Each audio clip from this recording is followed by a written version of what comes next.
Welcome to Man Does Tech, where I solve the problems you didn't even know you had. You begin by confirming the essentials. Windows updates applied and admin access available. Once done, close or save any open tabs so Chrome can restart without losing work. Now open Chrome from the Start menu or desktop shortcut and make sure it's the active window.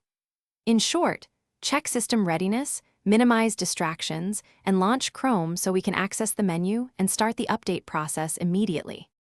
With Chrome open, click the three-dot menu at the top right, then choose Help and About Google Chrome to trigger a version check.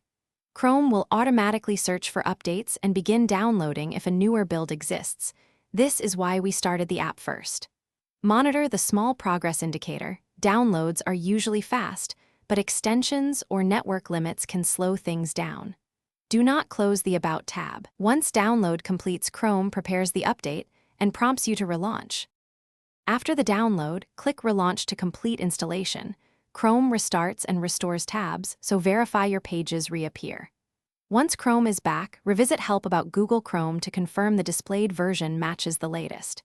If something misbehaves, try a simple fix.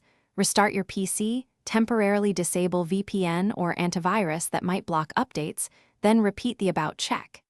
If it still fails, consider reinstalling. Thanks for watching. If you found this helpful, don't forget to like and subscribe.